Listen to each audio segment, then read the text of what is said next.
Hello. Hi, Dan. They can't see us right now, I don't think. Hold on a second. Maybe they can. Hello, everyone. Hi there. Hi. Can't see you, but I can hear you. Okay. Oh, am I windy weather? Did I not change my name? I love that. I'll change. Okay, windy weather it is. Right.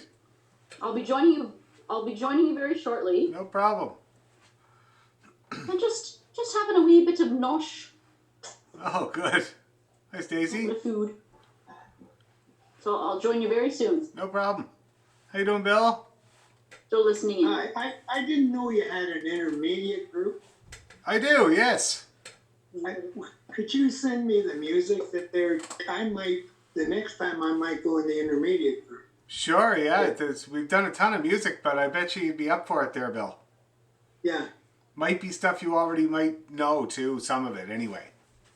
anyway, Yeah, sure. Hi, I Deborah. can't be a beginner forever, right? That's right. Although we're all beginners for a long time, there's still stuff I'm trying to get the better of, that's for sure. My God. That's what, like, the main thing I get from beginners is to keep that thing where you don't pull your hand like that. But like when you're left hand, Yeah. it's taken me all, and every time you say that, then I'm getting better, but I'm not there yet. It is a hard challenge. I also feel that pull on my hand. I also do. It takes me longer. It takes me a good couple of hours before I feel that. But it does. It happens to everybody. So I'm glad you're getting somewhere with it because it is hard for sure. All right. Here's a few more people. There's self-learning. I can't remember who self-learning is now. It's kind of funny. And how's Deborah doing? Deborah's doing fine.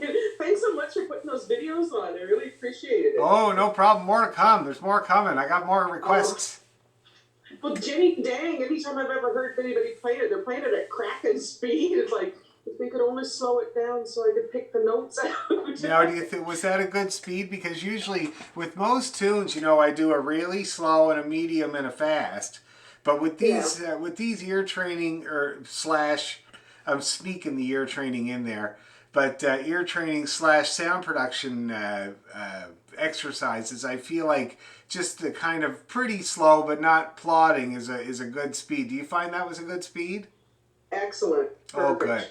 Yeah, because it's hard to when you're trying to learn a melody. It's actually harder when it's slow. When it's so slow, because it's so hard to hear the rhythm. You're waiting for a quarter note to go by. You're like, should I get a coffee? So I find that the kind of just a little bit not slow but not fast either. Like is a good is going to work out good. So Yeah. hey, I gotta say I love your house. Oh, thank you. Is it an old one? It's an old one, yeah. Yeah. And was that a working wood stove in your a modern Alaska stove? Yeah. Yeah. Really? Wow. Yeah. Usually I have to like tiptoe around the stove because there's animals flopped all over laying next to it. And do you use it? Oh, yeah. Yeah. Wow. So you wake up in the morning, you build yourself a fire there before you make your coffee? Well, husband's up first, so usually he does it for me. But yeah, Lovely. Yeah. But it's great. Like we reinstalled it probably about 4 years ago. But now, like anytime there's an ice storm, it's like Yeah, that's same as it. So when we were growing up in Cape Breton in this house here, because we had two houses, we built a new house later on in the 90s, but that one was the one that my dad found out that he owned that he inherited this land sometime in the early 70s. And it was his uncle that brought him up. Now he wasn't an uncle by marriage, eh? He was my dad's aunt's husband, and they brought him up because my grandfather, this fella here, was killed in the coal mine when Dad was just 6 months old. Oh my. And so Dad grew up with Jack and Lizzie in one side of the company house, and his brother and sister Sylvia and Hector, who later became a nun and a priest, they grew up in the other side of the house with Dad's mother, Belle, who was really sick with MS at the time. So it was a rough go, I'll tell you. But they had those modern Alaska stoves. And we had one. I think it was a remnant from the North Sydney house. We had one in our house, but it didn't work or anything. It was just a reminder of how easy it is to go over and turn on the stove, because my parents grew up in the 30s, and it was a hard go. Now they burned coal at that time in those stoves. Yeah. Can you imagine the kitchen? God, burning coal right in the middle of the kitchen. Oh my soul. Yeah. No, it was pretty good for Easter dinner. We had like 6 frying pans all going at once on top of the stove. That's great. It's awesome. And how's everybody else doing? Pretty good? Waiting out the end of the pandemic? My God, it's taking forever, isn't it? It's like climate change, you know? I keep looking forward to climate change. It's going to be great. Warm weather, it's nice outside, you know, but it just takes forever. It's like the end of the pandemic and climate change is just taking forever, I find. You know, come on. Like, God. Anyway, has anybody having... Oh, so I got a few videos this week. Let me see. I got one from Deborah. That's where I got to see her stove, her modern Alaska stove, that it works. I can't believe that. I got one from Lena. It's an old one, though, right, Lena? Just a couple weeks. Oh, okay. Yeah. All right. Good. That's good. Okay. Who else did I get one from? Elaine, I got one from you. And who else? Yes, Julie, I got one from you. And Katya, I already got one from you. So it's great. And I'm emailing people back with feedback about your sound and how it's coming along and what to do with it and what the problems might be. And I hope that's helpful to everybody. Did you guys find that helpful? That's great. Okay.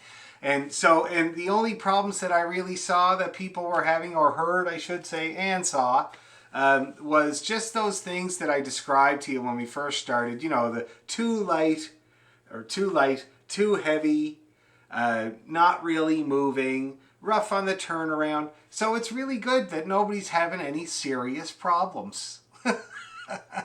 Just the regular run-of-the-mill sound production problems. And so I think there's definitely lots of room to get better there, for sure. All right? Now, is anybody intimidated they can't make me a video? They're not going to do it. They just can't do it. It's like too intimidating. Anybody? No? That's great. Now, I put more videos up. There's more of your requests. The hits will keep coming because I've had more requests since then. So there's going to be a few more there in the next couple of days as well. But all the ones that you guys mentioned at class last time are now up on the YouTube channel. All right. So keep having cracks at them and keep trying to make me a video if possible. Thank It's you really very great. much, Dan. Thank you. Oh, no problem. It's my pleasure. It's what I do now is make videos.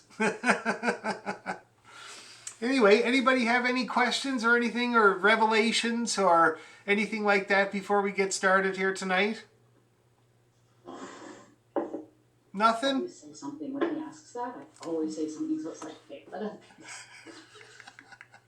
So, No? We can hear Okay. you, Mom. It's all right. Oh, man, I was enjoying it. Hey, honesty is the best policy. It's true. I'm keeping quiet. Okay, now I'm going to put my tuner on here. Oh, and happy National Tartan Day there, everybody. Today is National Tartan Day. I have to show you the tartan. I'm going to share my screen here because my family are McDonald's and we're very proud of it. And we wore kilts all the time. But this is my mom's sister designed this tartan. And this is called the Cape Breton Bicentennial Tartan. And it's, sorry, not the Cape Breton, the Sydney Bicentennial Tartan. And it was woven and designed by my aunt, Patsy McMullen, for Sydney's 200th birthday. And she also made each of us a kilt at the time, everybody that was in the family band, Skoomalash. And, you know, some ties and stuff like that, which I inherited them all. So now I have matching kilts for my kids, which is pretty cool. The right size and everything, but that's what I always wear because it's really beautiful. And the thing is about it is that it's also kind of tongue-in-cheek because the colors, my mom and her family grew up around the tar ponds in Sydney, which is the worst ecological disaster in North America. And that's where the steel plant dumped the slag that was in the blasters every night into the middle of of the bog there in Sydney, that's what they did with it. And it was a terrible toxic mess. So the orange actually represents the slag that they dumped in my mom's neighborhood when they were growing up. And the gray represents the steel. The black represents the coal that made the steel. And the white represents endless snow. So it's beautiful, but it's also tongue-in-cheek. Anyway, let's get tuned up, shall we? Okay. Let's see. I haven't played yet today, so I better tune.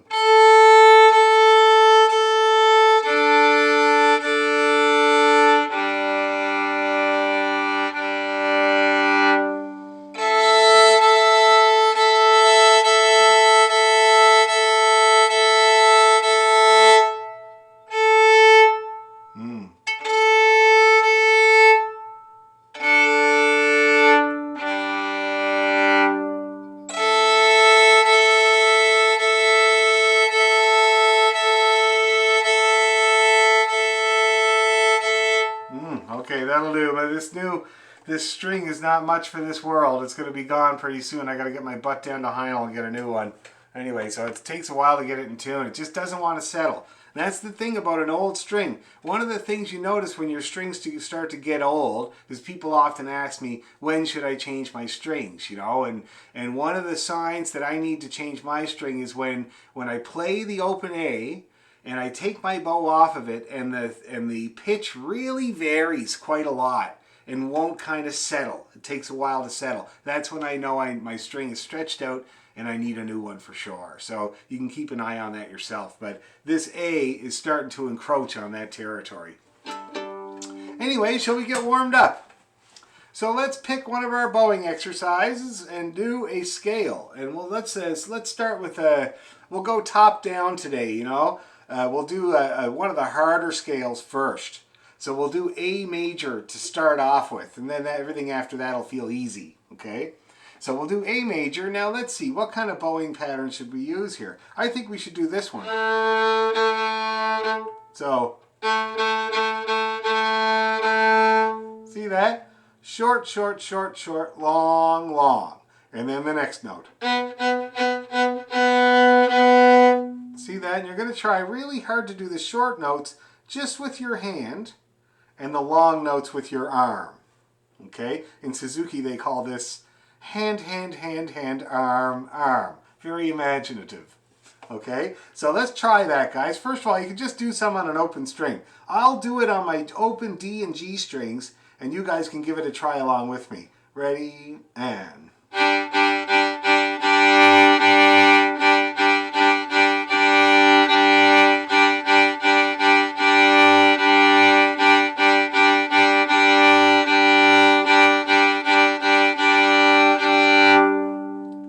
Okay, now how does that feel? It looks pretty good. It still looks a bit stiff. Like when you're watching me do it, watch my right hand here. Now you see I'm not using any arm there at all. That's just my hand. And then I use my arm for the long one. See that? That distinction is really what we're working on in this exercise. So try to keep that in mind, and it gets better by degrees. Let's try it one more time on the open string, whatever one you want, and then we'll try it on the scale. Okay? 1, 2, 3, go.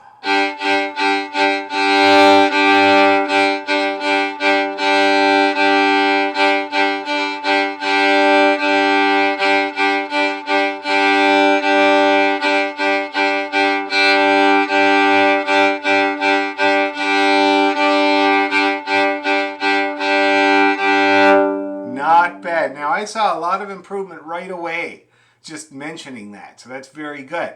Now let's give it a go on the scale, shall we? Okay, so we're going to get our A ready. Here's your A if you want to tune up.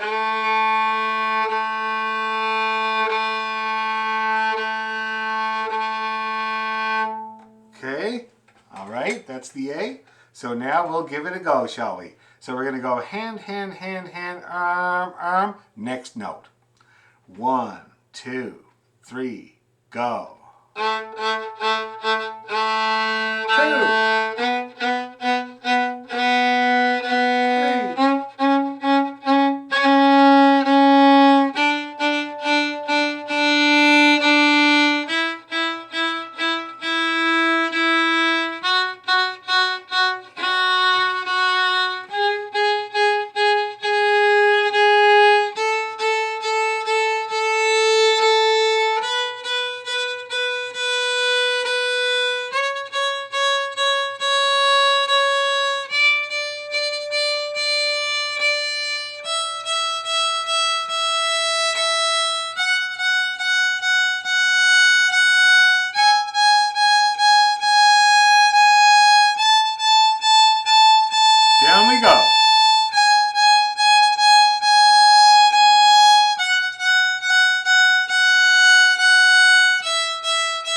Nice looking up bows there, guys. Nice looking up bows. Now, how's everybody feeling? Was that, first of all, was that too fast for anybody? No? Okay, good. That's good. How is the intonation? Did the intonation suffer at the attempt of the bowing? A bit? Which way? Was it too low or too high, or was it both? It's wandered around. Wandered around. Now, wandering around is not a problem of sort of intonation, hearing the pitch properly. Usually wandering around is that you're just distracted. Okay? Your intonation problem is kind of shows itself by an inclination towards one side or the other, you know? So if you're always flat, then that's, you got to teach your ear, come on, you know, up a little bit. Or if you're always sharp, the other way. But if you're varying, it could just be because we were doing that exercise. All right? Let's do it again. Pay attention to your tuner, or to the difference of me, and see if you see a tendency there, okay? Now, in my experience teaching, A major, most people flat all the time because of all the sharp notes, but you just see for yourself. So here's your A. Once that is comfy, we will give it a go. I've got somebody who's unmuted. I don't know who. Oh, that's good. Excellent. Very good, Elizabeth. Okay, let's do it. A 1, 2, 3, go.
All right, how'd that feel? Any better? Did that feel a little bit better?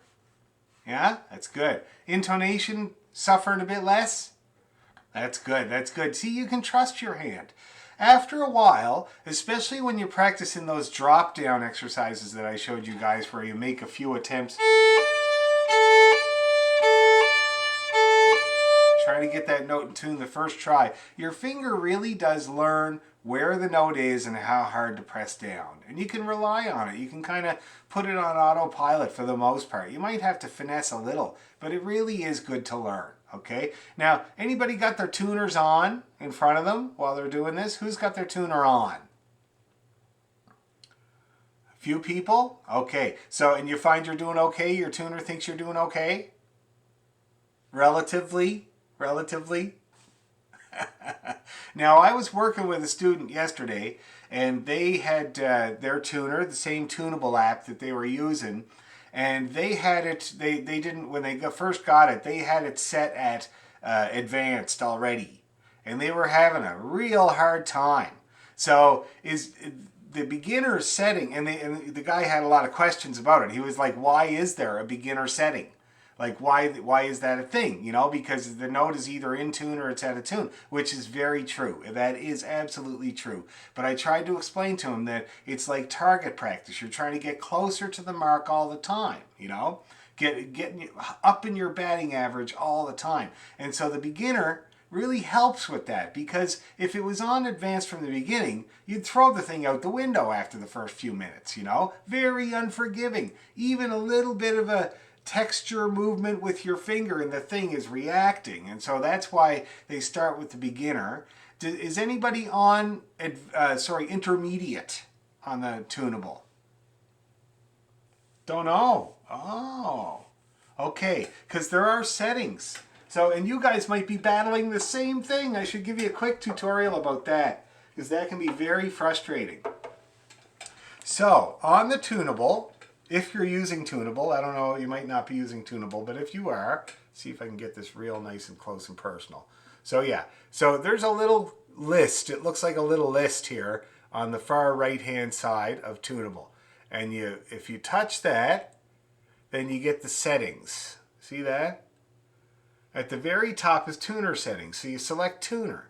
And then you got your settings. Now you don't really want to mess with any of those, okay?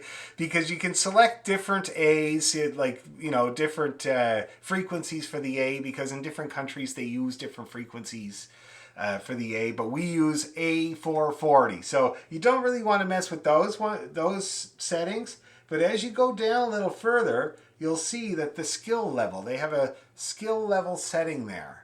Okay, and they have beginner, intermediate, and advanced.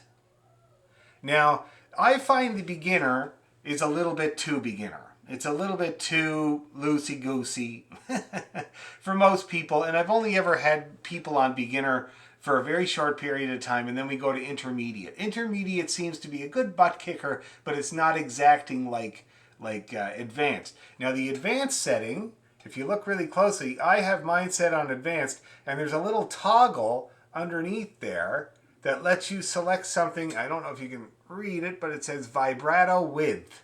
Okay?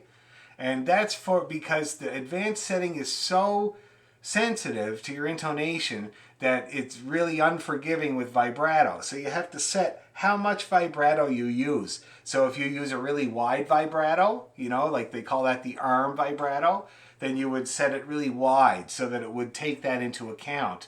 Or I have mine halfway because I barely use vibrato. In Scottish and Irish music, it's very, very little tiny bits of it, and that's all. And when I do vibrato, I do a finger vibrato. It's a very small one compared to, say, my dad, that every time he would never play an open string, he would always go up to third position and shake the whole arm and hand and everything. Like, he just loved to milk her, you know.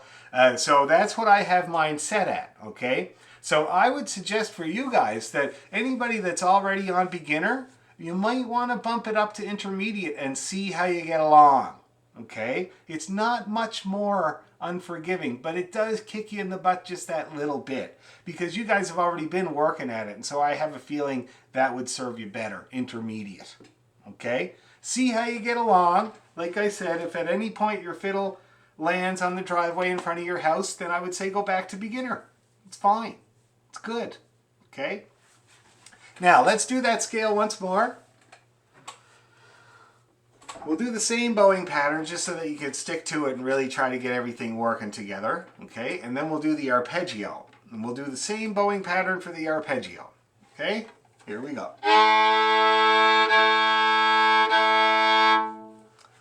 A 1, 2, 3, and...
that looked nice and confident there. That's good. So let's now do the arpeggio. So we'll start with the low A. Ready, and...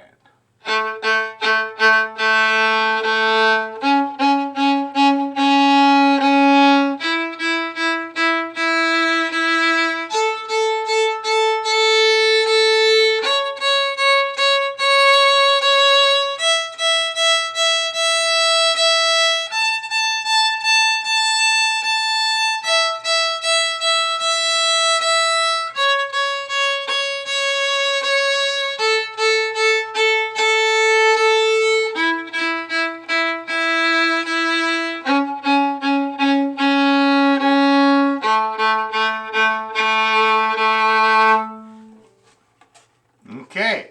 Anybody having any problems with the key of A? Not too bad? That's right, Mimi. That's a C sharp. That's the dreaded C sharp there in the key of A, the low one. It's a hard one for sure. Yeah. When I play it, I have about 80% pressure down on it. I have to give a little bit more finger pressure on that note because I got small hands and my fingers fully extended. And so the pressure's harder to put down, so I got to put extra. Yeah, I have really small hands too, so I'm finding that C sharp to be quite a stretch. Yes, and I always describe it kind of like you're trying to push a button with the end of a 2x4.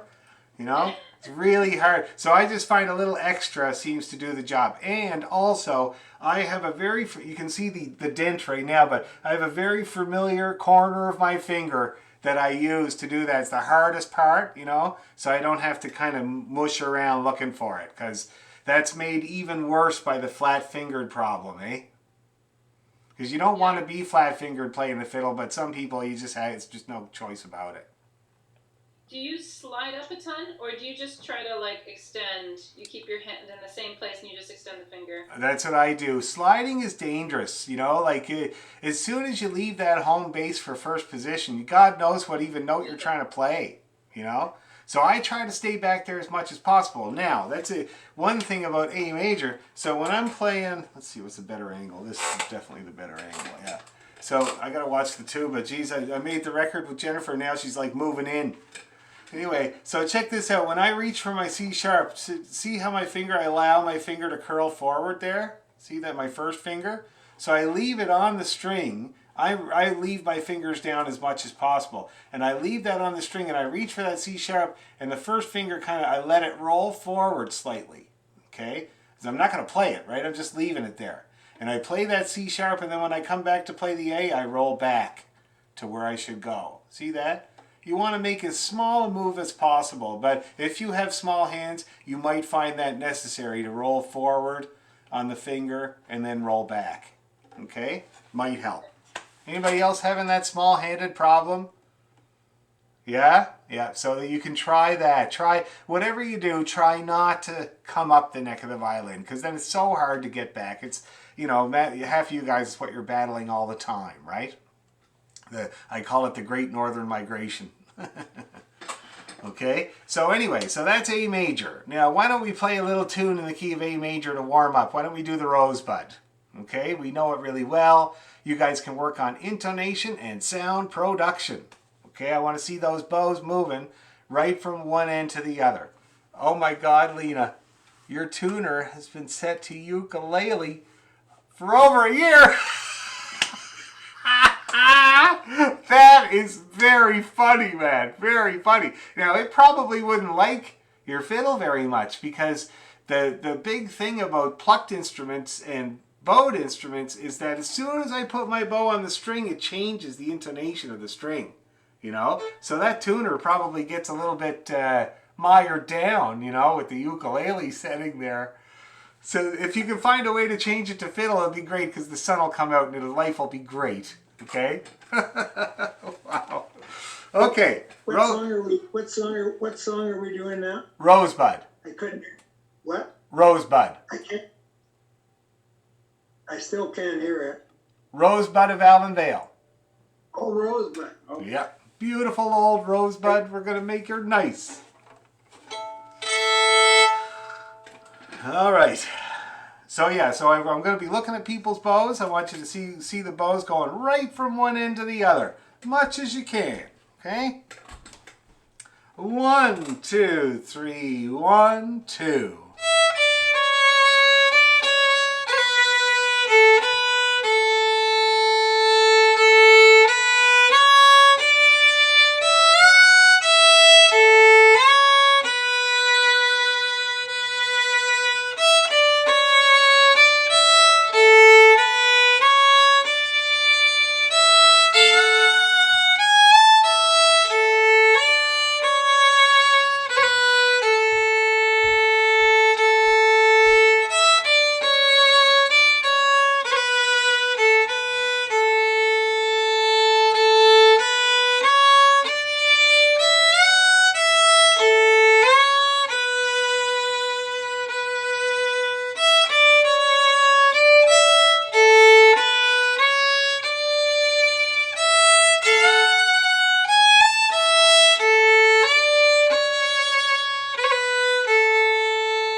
Let's do it again.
All right, how did everybody get along there?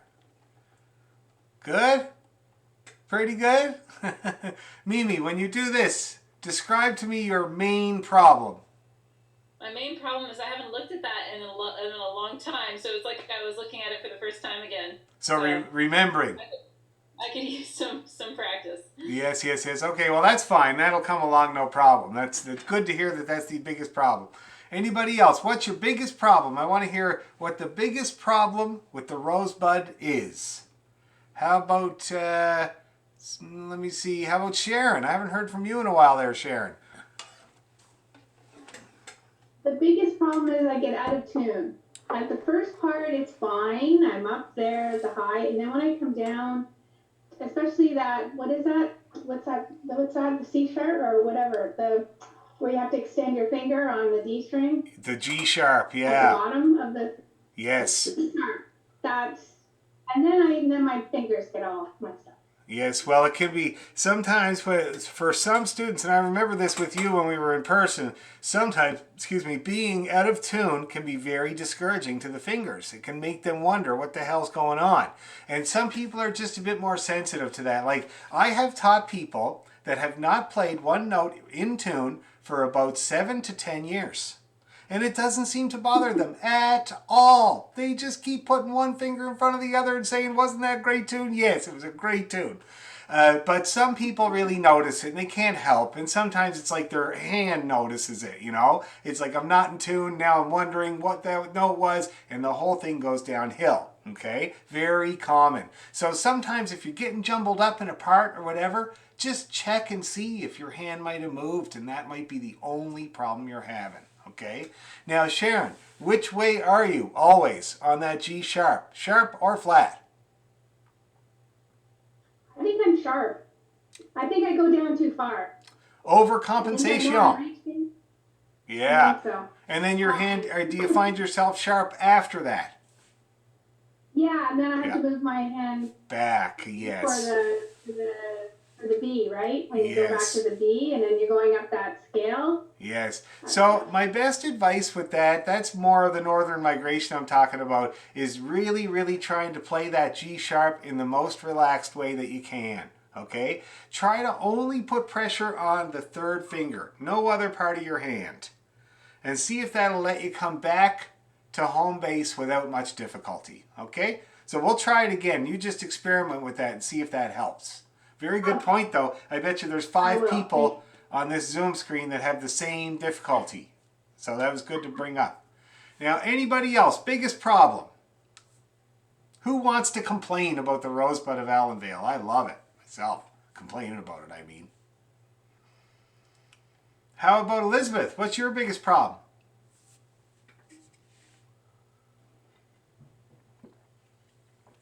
It's just, it's nailing the tuning. It's just nailing it consistently. Just being consistent.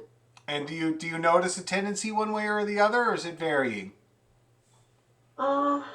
Yeah, usually I'm under. Usually I'm flat. Flat, okay. Yeah. So for flat, I always just tell people add, say, 25% more finger pressure to every note, except maybe the first finger. A lot of the time, sometimes the first finger pokes down quite a lot, like really far. So sometimes that doesn't need the extra, but sometimes it does. But definitely 2 and 3, just press down a little bit harder. Okay. Across the board, I bet you that'll help. Okay? It's a very common problem, especially when you go from playing scales to tunes, because you're moving along the notes and you sometimes don't take the time to bring the pressure in before the note is gone and you're on to the next note. See that? Especially with jigs and reels. People really seem to feel that with jigs and reels when the notes are flying. And so you got to kind of get ahead of it and get the finger pressure down. Now let's see, I'll pick on one more person. How about Heather? How you doing? Is it working out? So it is hard to play when you're concentrating on the different things that you're pointing out today. I know. But I find I'm getting into a bad habit with Rosebud. I'm not holding notes. The duration, the timing of the notes Yes. is off. Yes. I've got this. I'm now in bad habits of holding notes when I shouldn't be, and playing notes too quickly when I shouldn't be. It's getting into the groove of the tune, I guess. Yes. Now that you bring up such a good point there, Heather, and it's such a prevalent problem.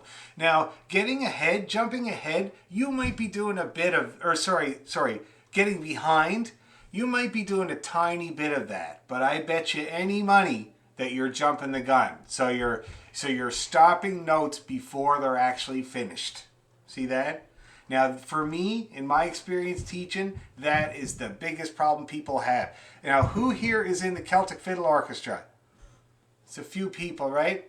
Do you remember when we were making those recordings for for the Christmas concert and how everybody discovered that thought they were behind all the time, that they were actually ahead all the time? Yeah, because it really is one of the biggest problems I've noticed in rhythm is not holding the notes long enough. Because you see, we are a little bit different than other instruments. If you play the piano, you poke a note and you wait until it's over, right? With the fiddle, you got to make the sound the whole time, right from one end to the other. And so you sweat it, so you don't really want to. So you're kind of like, oh, that's enough, you know? And so I always say for that, just more bow. I am going to get the sign made at some point. Just more bow. Just try to give extra to everything. If you know you do that, that's what you have to do. All right? Now, one more try with all those things in mind. Yes, Bill? Oh, you're muted.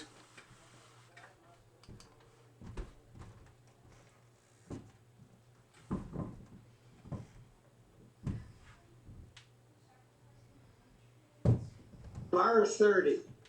Okay. Yeah. Can you hear me now? Yeah, I can hear you. What were you saying? The bar 30. Okay, what about The it? 30th, I don't play it the same way as you do. So how do you play bar 30? Okay, I got to see where bar 30 is here. It's on the last line. Starts with F sharp and da da da da. I think.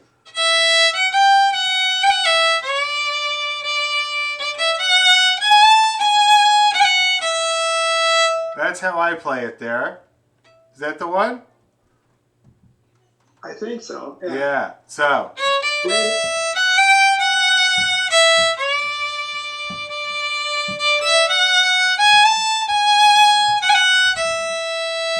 That's how I play that. So the two phrases are like the same. I think you play 5 notes. 'Cause Yeah. on my sheet, it's only got 4 notes.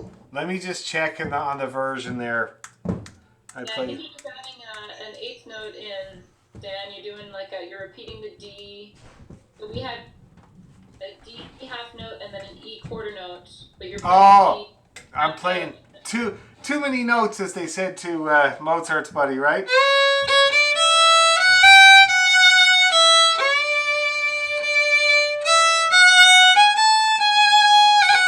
Okay, I'll keep that in mind. I'm just getting too fancy there, too fancy with my versions. But I'll read it. I'll read it this time. Okay, so we'll try it again, there, guys.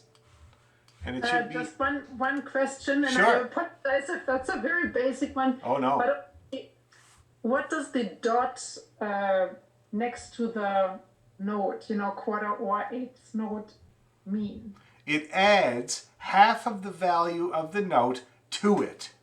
Oh, So if it's on a half note, that adds a quarter note value to that note, making it a 3-beat note. 3 Okay. quarter notes long.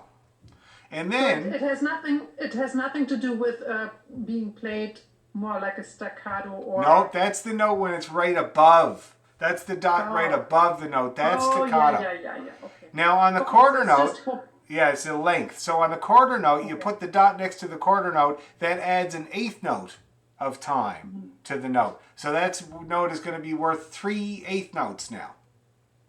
Okay. Okay? Good question. Great question. Okay, I'm going to be a good boy and read it. Let's give it another go. Here we go. A 1, 2, 3, 1, 2.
more time with feeling.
Now that did look like a lot of bow there, guys, for the most part. Everybody feel like they're moving their bow good now? Yeah. Does it feel more confident? Do you feel better about it when it's like that? Good. Okay, that's good. That's really good. Okay, great. So that's the key of A dealt with very well. So why don't we move over to the key of G now? And, well, wait, hold on. Our polkas are in D. So we'll do a D major scale now. Okay, and we'll practice our polkas. And then I'm thinking about a jig. A Scottish jig. Well, actually, it's a Cape Breton jig. I was rehearsing the Celtic Orchestra the other night, and I suggested a Scottish jig by Jerry Holland. And one of the British ladies said, "But that's not that's Cape Breton. That's not Scottish." Some people make the distinction, you know. But anyway, it's called John Allen's jig.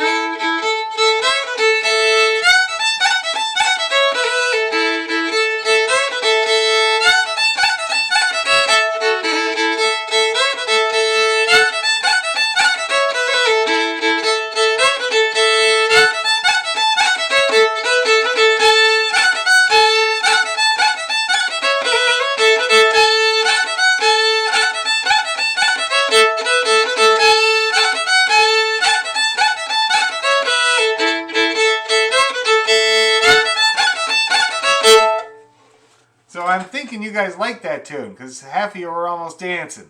So I think, why don't we just learn it right now, shall we? I think it's a good idea. So it's called John Allen's jig. I'm going to find a source for it. Hold on, before I get too far here. Should be able to find it real easy. John Allen jig. Dan Huey McCachran. Oh, he wrote a lot of tunes. That was a cousin of Dan R. Here's the Traditional Tune Archive. Always a good resource, but they don't have the music. Okay. That's all right.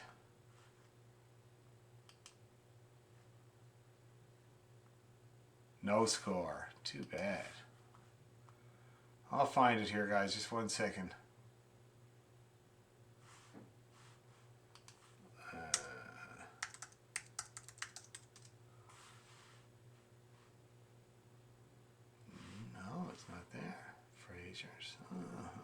Wow. Jesus, not very often you don't find a tune on the session.org. This could be one of those times.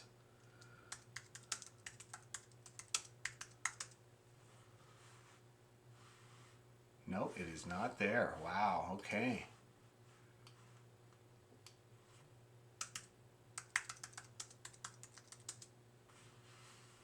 Okay, here, I think I might have found it on the image search. Jerry Allen, Cameras, Jig. Wow, that's pretty cool. That's like, that's somebody has transcribed it. And they did a pretty good job too. A little hard to read though. Let's see what we got here. I have a copy. You have a copy of it? Yeah. Where did you get your copy there, Elaine? I think I got it from Andrea Beaton years Oh, ago. okay, cool. Maybe you could take a picture of it and send it to me. Yeah. Okay, I'll do that right now. Sure. And in the meantime, I'll just play it a couple more times so you guys can get it in your head. And it's good that we just learn it right away because it's in A. It's in the key of A. So we're already warmed up in that key.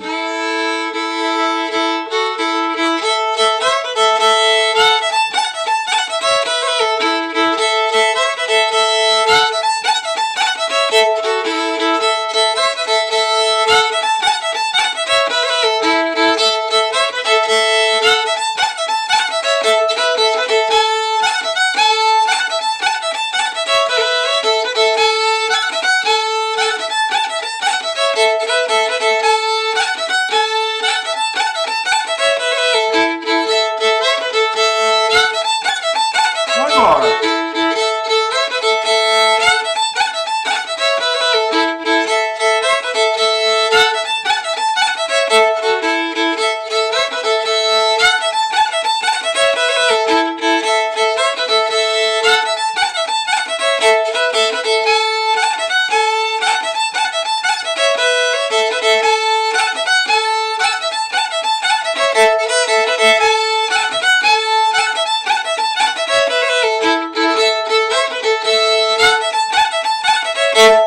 That's her.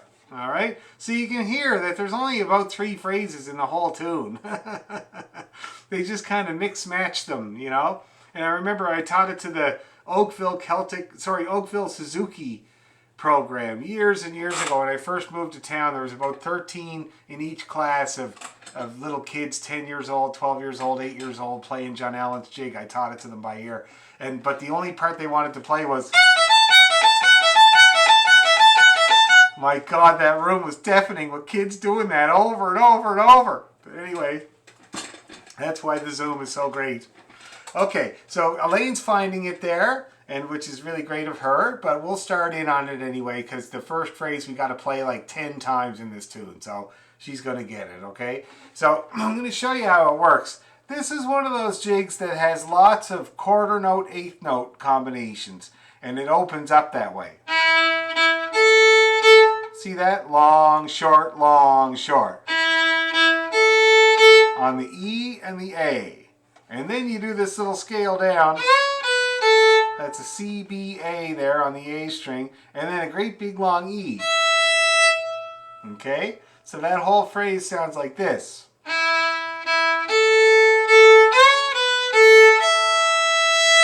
And you see how that would be on an up bow, that E there. Okay? I'm going to do it again.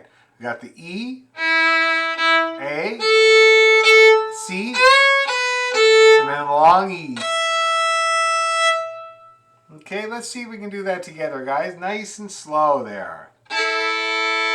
Okay, ready, slow.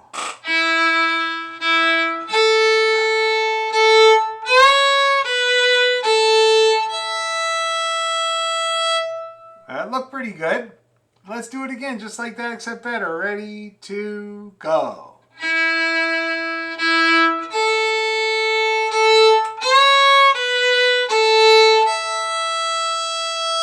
Yep, that's the idea. We better give it a couple more goes because it repeats so much in this tune. Ready, to, go.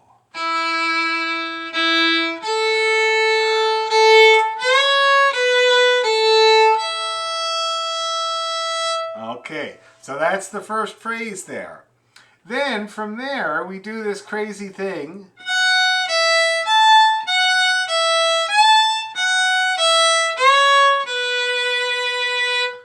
Okay, so that's F, E, A. And you do it again. F, E, A. And then one more, except C sharp, and then the big long one. Okay, so you got to keep track of them. That's the hardest thing with those repeated things. So it's 1, 2, 3, kind of. Half a 3, 2.5. Okay, let's try that there, guys. Let's see if we can do that from the F. F, E, A. Oh, Elaine found it. Oh my God, a star. She's a star. Give me a minute to email it to you, and I'll get it there. Sure, we got the very, very first phrase there, Elaine, and now we're tackling that repeated bit there, the 1 open 3 on the E string. Okay. Okay. So why don't we try that, guys? 1 open 3, 1 open 3, 1 open A2. Ready, 3, go. Open 3, 1 open 3, 1 open A2, 1. Okay, let's try that again. Same lick. 1 open 3. Ready, 2, go. 1 open 3, 1 open 3, 1 open A2, A1. Are we starting to get that lick there? Okay, let's do it again. Same thing. Ready, 2, go. 1 open 3, 1 open 3, 1 open A2, 1.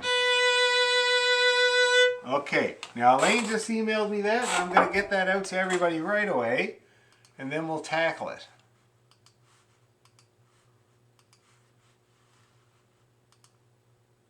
There we go. That's excellent.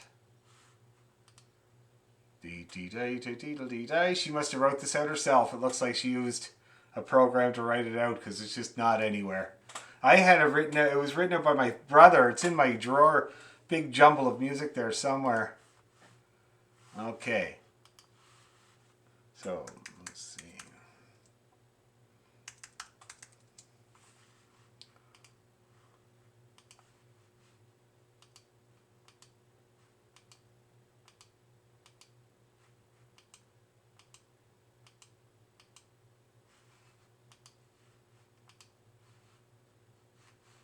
Okay, that's all of you. John Allen's Jig.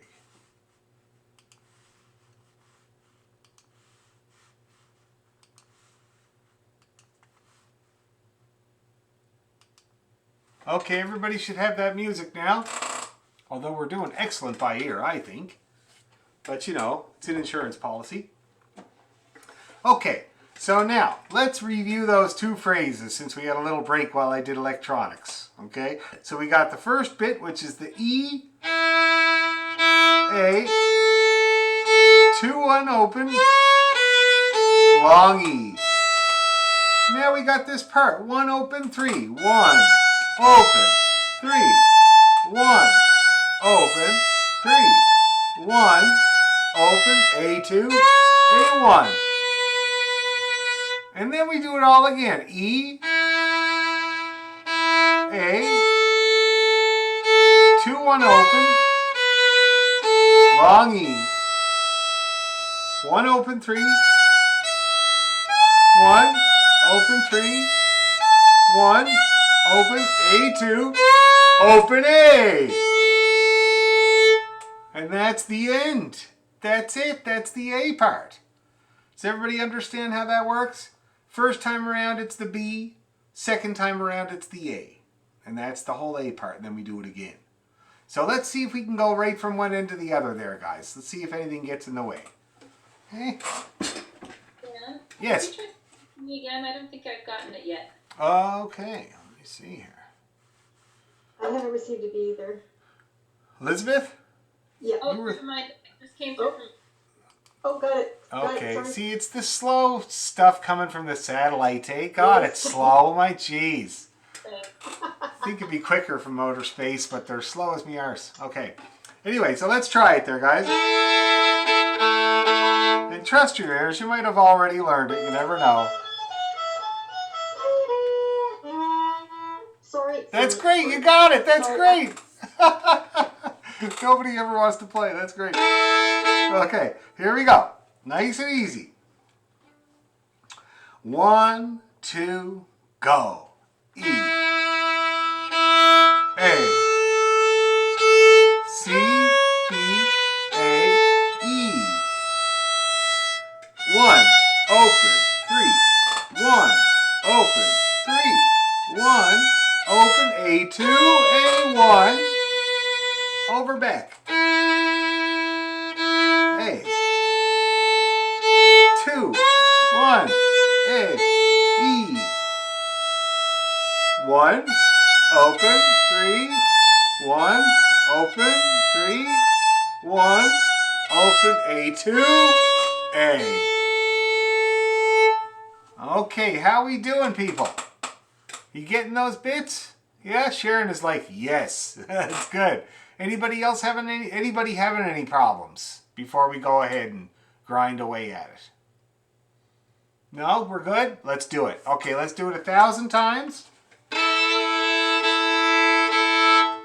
E-E-A-A there, people. Ready to go. E. A. C. B. A. E. F. E. A. F. E. A. F. E. C. B. Back to the E. A. C. B. A. E. F. E. A. F. E. A. F. E. C. A. Let's do it again. E. A. C. B. A. E. F. E. A. F. E. A. F. E. C. B. E.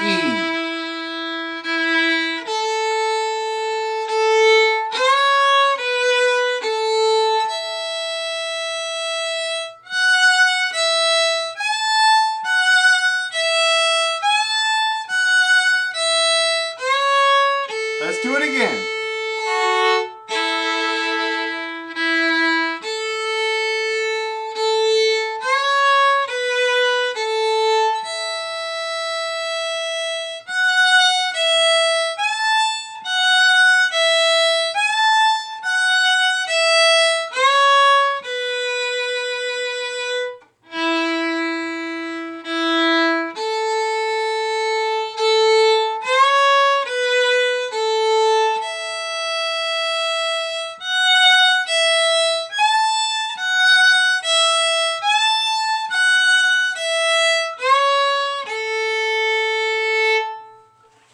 Okay, we'll take a little breather there. Is everybody getting that? Now I'm watching Fingers and Bows and it looks very positive, but you know, I only have looks to go on, so I'm just going to check in and see how's everybody feeling about that. You getting anywhere? Yeah? Is there anybody that wants to play it for me? Don't all jump at the mute button. Okay, Heather, right on. Let's hear you. Okay.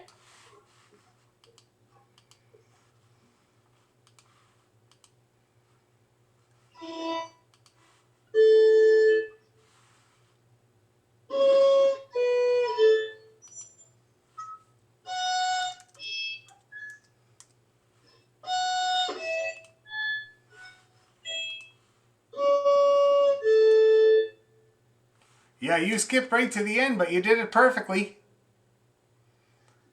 So, so the, yeah, so the first time around you end with the B. Okay. And the second time around, you end with the A. Oh, okay. So it's all the same phrase both times. The first time is with the B, it leaves you hanging. And the second time is with the A, it resolves, okay? But other than that, yeah, okay. you I did thought the I was second playing time. it wrong every time. Okay, good. Oh, okay, yeah. Yeah, the first time around should be the B, yes. Right. Okay, you. other than that, perfect. Who else wants to go? Anyone? Mimi's gonna go. Alright.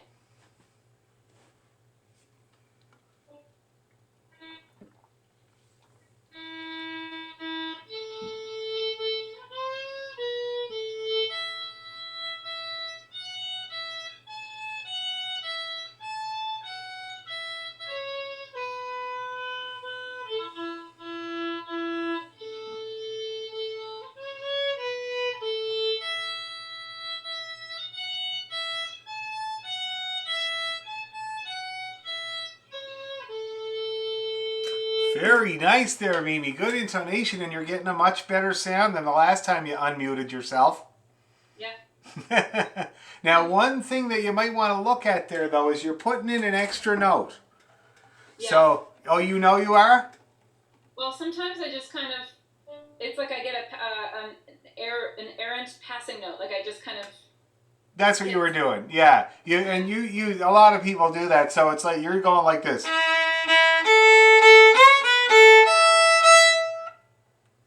Yeah. Yeah, and normally that would be just a great big long note. Okay. Got It doesn't matter. You're using the same, the rhythm, it doesn't change, you know what I mean? So it's no big deal, but I want to make sure you know what it's, you know. I'm already recomposing it, Dan. Okay, exactly. Very good, very good. Anybody else? Let's have one more person play it for me before we grind away at it for 1,000 goes. I'll give it a go, Dan. Oh, let's hear it, Elaine.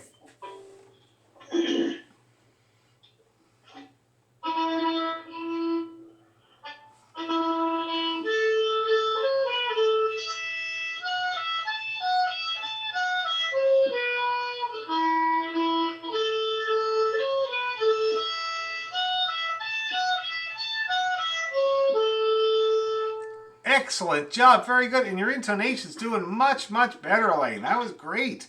Very good. Okay. So let's grind away, guys. Let's put the helmet on and the safety goggles, and we'll get that grinder out.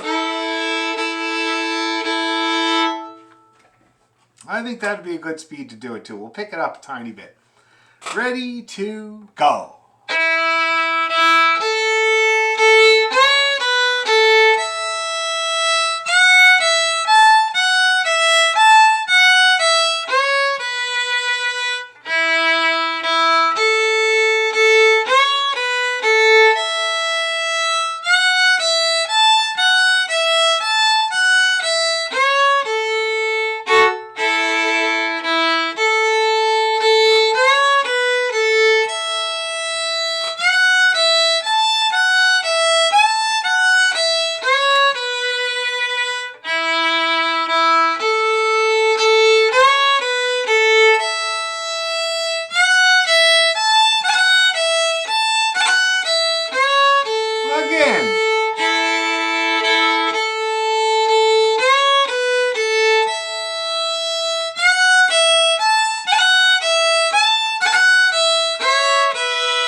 Little faster.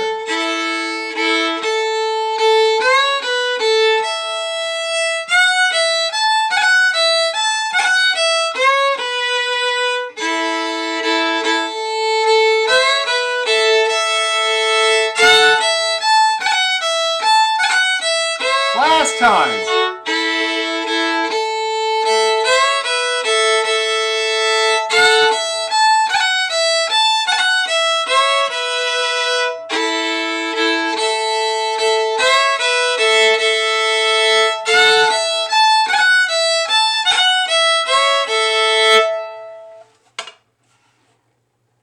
Yep, looking good. Everybody happy? Relatively? Okay, good. Now, second part, very similar to the first part.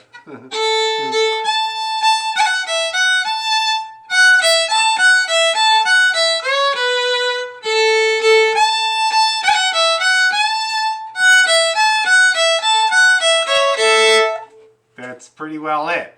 Except that, as a second ending, there are many tunes that do this. As a second ending, it uses a part of the A part as a second ending. The second half of it, like Heather did there, that ends with the A. So this is how it works. The first time you play the A part or the B part, it sounds like this.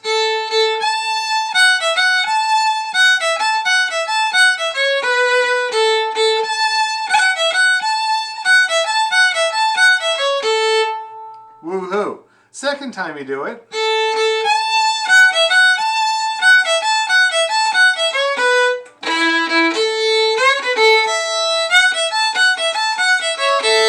And that's how the tune finishes. See that?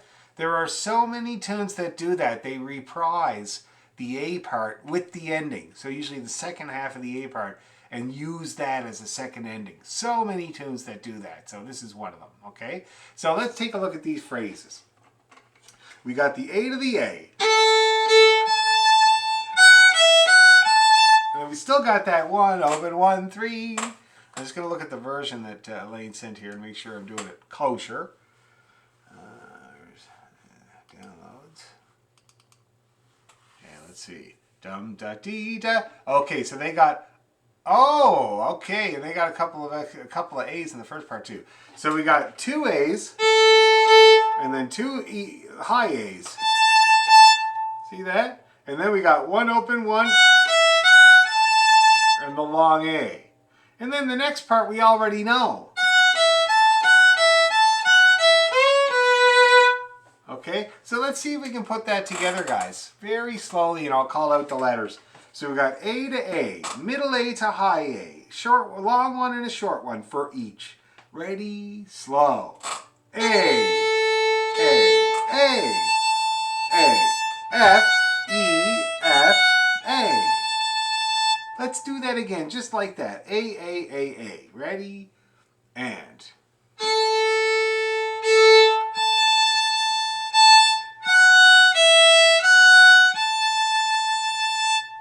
Okay, that's working out pretty good. Let's do it one more time. Now, Stacy, you're looking puzzledly at your fingerboard. What are you looking at on your fingerboard there? Oh, it's because I don't know the notes when you say F and stuff, but the little sticker on my fingerboard says the notes. It tells you the note. That's great. That's great. I also talk numbers. I can also speak numbers. I'm bilingual. Yeah, I like all the numbers. You like the numbers? Yeah. Okay, I'll make sure I do numbers. I like to do a combo because whether you like it or not, the letters get in there. You know, when I do a combo of letters and numbers, you end up getting both, which is good. So, but I'll try to get more numbers. It's a pretty cool little rig you got there, though. Okay, so let's try that again. The A string to the E3. Ready, 2, and A. 3, 1, open, 1, 3. Now let's keep going. 1, open, 3. 1, open, 3. 1, open, 2, 1. And then we do the same thing. A, E3. 1, open, 1, 3. And then the same 1, open, 3. 1, open, 3. 1, open, 2, A. And that's how the B part works for the first time around. Everybody understand that roadmap? It's very simple. Okay, let's grind away at that just a bit. Let's do that the first time through the B part. Let's do it twice. Okay? Ready, to, go. A, E3, 3, 1, open, 1, 3, 1, open, 3, 1, open, 3, 1, open, A2, A1, open A, E3,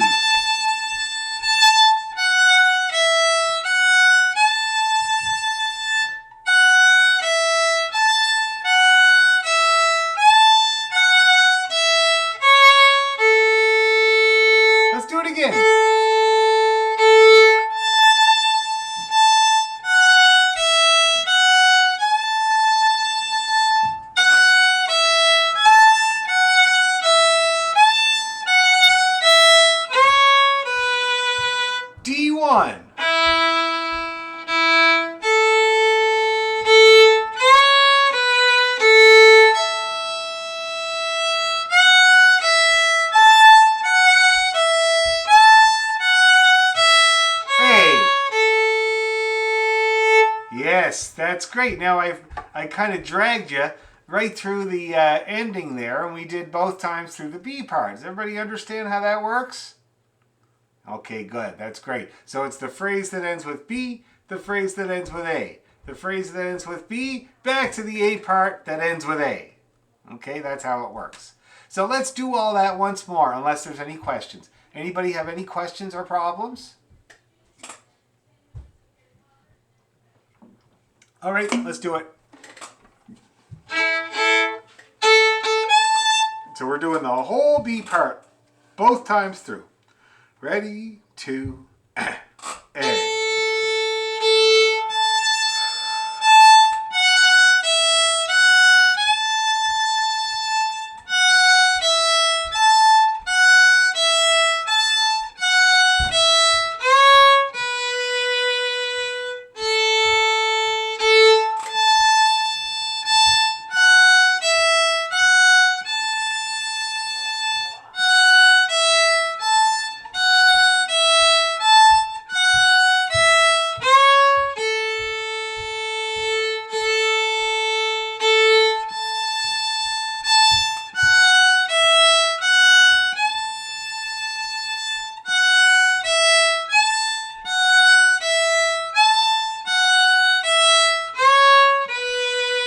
Down we go.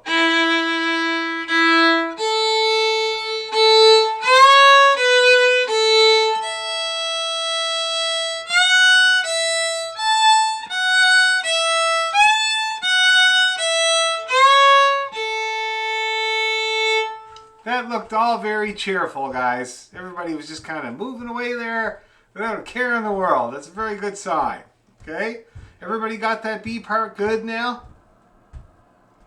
Any questions about it at all before we slam it all together? I have a question just about if you have any tricks for going from like A1 to not like A1 to D1, sort of immediately just switching the finger over to the same spot but on a different string. I find that I get kind of messed up. So you want so you're going for, you want to try going from going from B to E. Yeah. You know what I do, Mimi? I just put it down on both at once. Yeah, so you have to think forward a little. Yeah, but you know what? I have a big habit of putting my finger down on 2 strings at once all the time. It's such a prevalent thing that you need to go back and forth, especially in this music. Like, I can play you 6 tunes. See what I mean? There's 100 tunes that do it. So I got into the habit of it. So basically, whenever my first finger comes, or any finger comes down, it's usually on 2 strings already. Okay. And it just depends on the key then. See what I mean? You see what key you're in, and you know what 2 strings you're going to be using, and your finger kind of lands down on them both all the time. Now, it might not be in tune, right? Like it might, if I played that double stop the way it was when I'm playing the tune, it wouldn't be in tune. But all I got to do is lean. See that? That's all I got to do, and then I get them both in tune, and it's just a matter of just a little bit of a lean back and forth. Okay, great. I'm going to try pressing down both strings this time.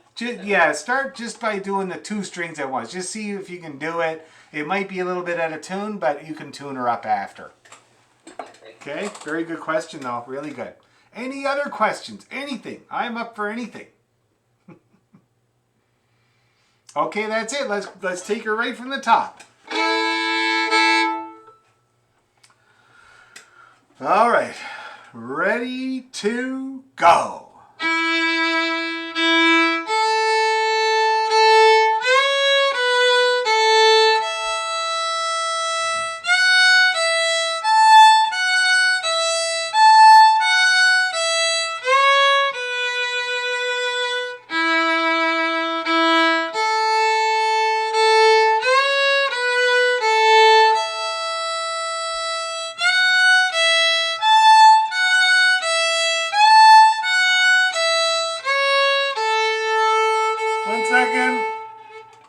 Sharon in. Okay, repeating. Ready, to, go.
everyone.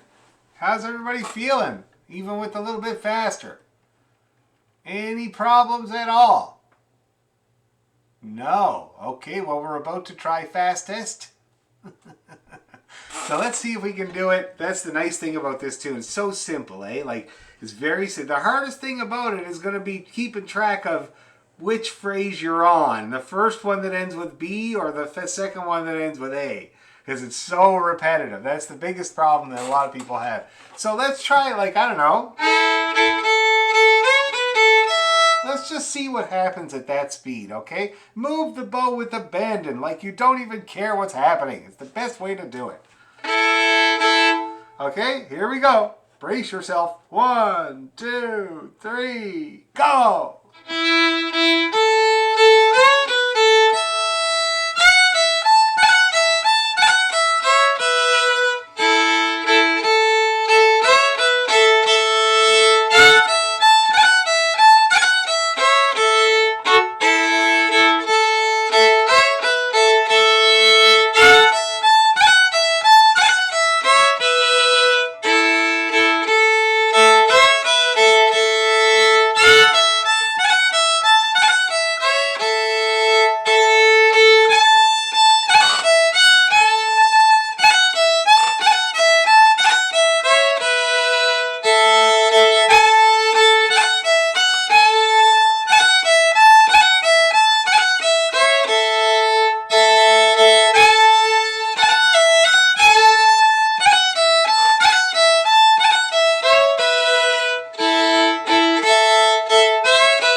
One more.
Okay, everybody made it to the end.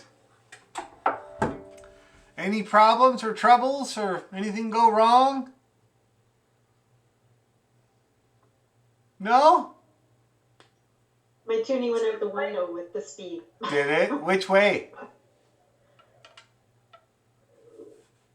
I think probably flat. Okay, well, you know what to do to fix that there, Elizabeth. Yep, press harder. Very common thing, like I was saying before, when you go faster to lose that. That's the first thing that goes out the window for some people. Anybody else have any bumps or problems or discouragements? I started playing like a different, like my fingers just did this automatic pattern, but it did it every time. Like different than it was supposed to?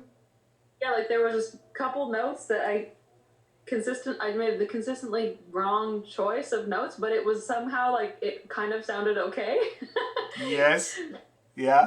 But I don't know what happened. Well, you're just composing. It's no big deal.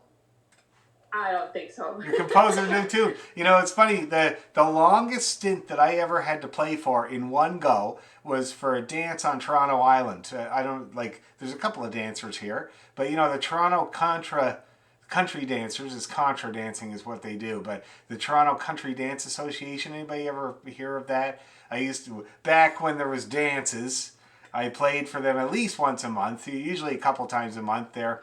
And they're just, you know, they're square dancers here in the city. They've been doing it for years and years. The dances happen at St. Barnabas Church, Danforth and Logan is where they happen there.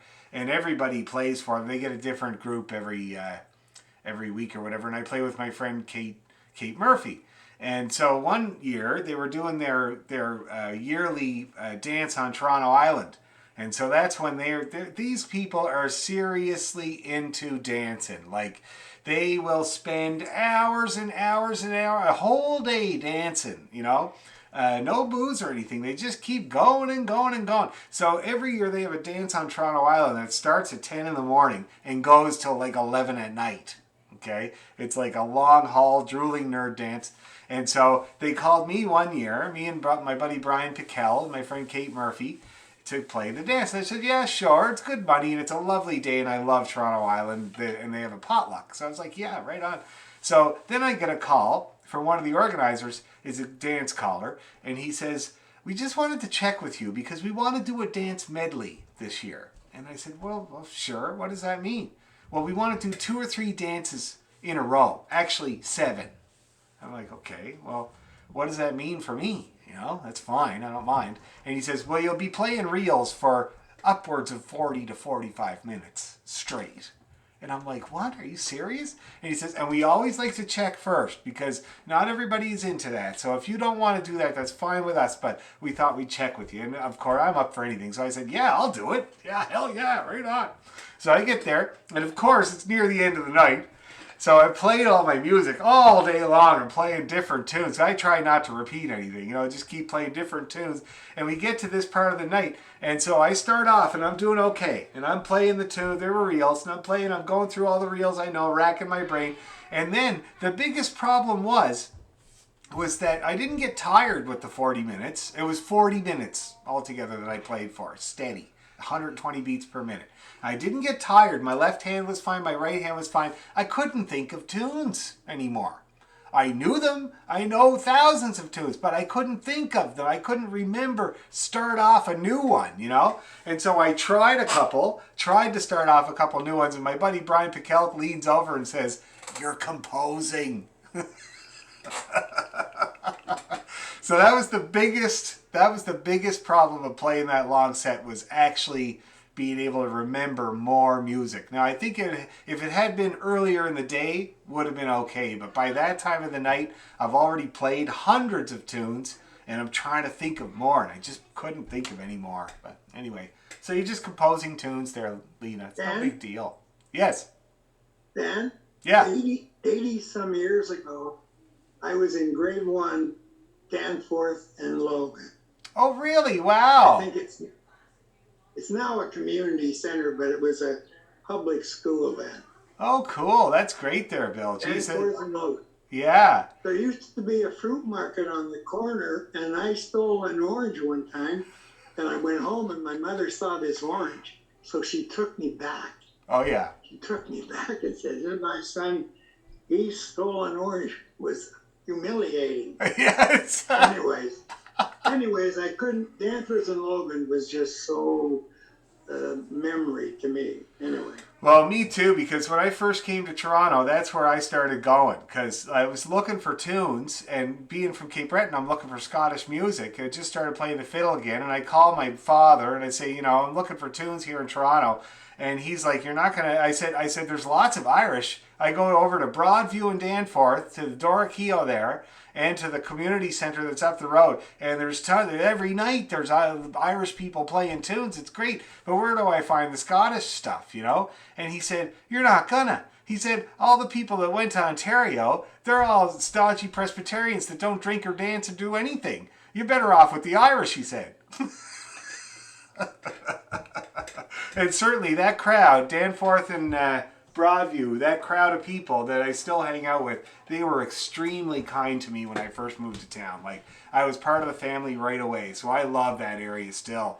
And we've lost quite a few of the residents that I met when I first came here, because they were quite elderly at the time, but now we're down to one. We're down to one old fella from Limerick that still goes to the pub, Michael O'Donoghue. But anyway, great people around that area. Shall we try her one more time, guys? I've distracted you enough. I just want to let Bill know that there's still a fruit stand on that corner. There is. I was going to mention that, yes. And it's a good one. But I haven't stolen any fruit from it recently. Maybe when I first moved to town, we were pretty destitute. We moved here with our last $2,000. Okay, here we go, everybody. John Allen's jig. Keep her steady. Oh, and I gotta make sure everybody's muted. Mute all. There we go. Okay. A 1, 2, 3.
Okay, looking good there, guys. Looking good. Okay, people are making progress. That's great.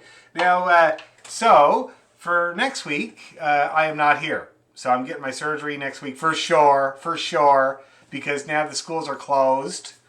We kept our kids home today, actually. We saw that Peel closed their schools. And Jerome, we looked at the listings, and Jerome's school actually had 8 cases. And they usually close the school at like 3 cases. So we were really surprised it was even open. And so we decided to keep the kids home for 4 days. And then today they announced that all the schools are closed for the rest of the week anyway. So I shouldn't have any chance of contagion before my surgery this time around. So I should be able to do it, which means we will have no class next week. Okay? Now that means that you guys have to get on the YouTube, find your tune that you're going to perfect and make sound really good, and do it for me, okay? So I've gotten a few videos, but there's lots of you there. So let's get on that this week and get that sound production project underway so I can hear everybody. So, and it does me so good. Now I've heard Lena, I've heard Elaine, I mean, I hear Elaine anyway, but still, it's still really good. I've heard Deborah and Katya. So now I'm hearing you, which really helps me a lot. When I'm looking at you, I know what you're up against already. Okay, so keep those videos coming. It's the perfect thing for me to do while I'm laying there at Shoalhaven waiting to get better, is listening to fiddlers and giving feedback. Okay, so go ahead and do that for next week, and we'll meet back in 2 weeks. And if anybody has any questions or problems with the YouTube videos or with your sound production, don't hesitate to get in touch, because I won't be doing much else. I'd love to talk on the phone. Sounds great to me. Okay? Any questions or problems? No problem. But you put up the washerwoman, Irish washerwoman, which is great. Can you do a medium also? You have a slow, but you Sure. don't have a medium or a fast. Oh, you want it all? You want it all, do you, Sharon? You got it, man. No problem. You deserve it. You deserve it all. Okay, that's good. So let me write that down. And is there any other requests, by the way? I'll tell you what the last requests that I got is on this page. No, that's all good. Let's see here. Oh yeah. So the last requests that I got were really, really good suggestions that I can't believe I didn't think of, and I will be doing, which is Neil Gau's Lament for the Death of His Second Wife. Beautiful tune. Lots of people already know it. Some of you guys might already know it, okay? Which means that you can work on the sound, get the sound really nice. Neil Gau's Lament for the Death of His Second Wife. Crossing to Ireland. Great tune. Simple tune. Really good. So I'll be putting that up there too. Captain Kane was another suggestion. It's an O'Carolan. It's really nice. It's not so simple, but I could put it up anyway. What's the difference? And then Loch Lomond, you know, I'll take the high road, you take the low road. You know that one? So that's another great suggestion. I don't know why I didn't think of that too. So those will be going up. Also, Scott requested Hector the Hero, which is a beautiful tune. It's very simple, and it's in the key of A, which we've been working on. So I'll be putting those up as well. If you have any other suggestions, shoot me a line, because I'm anxious for people's suggestions with this project. Amazing Grace. Let me write her down. Amazing Grace is not very Scottish, but... No. Or Irish. It's an easy one to learn. You know that it's the most popular song ever written still to this day, is Amazing Grace. It's been covered more times than any song, and it has, just recently, they've done another poll, and it is still the most popular song ever written. Amazing, eh? Written by a slave, way back in the 1800s. Any other suggestions that you think of after tonight, just email me. I'd be more than happy to put them up there. Oh, and the faster Irish washerwoman. She's going to be washing them clothes fast. Irish washer. Okay. Okay, guys. Thanks a million. See you in 2 weeks. And I'm looking forward to your videos. Thanks, Dan. Have a good surgery, Dan. Thank you very Good luck, much. Dan. Thanks a Good million. luck. See you later. Good luck with the surgery. Bye. Thanks very much. Bye-bye.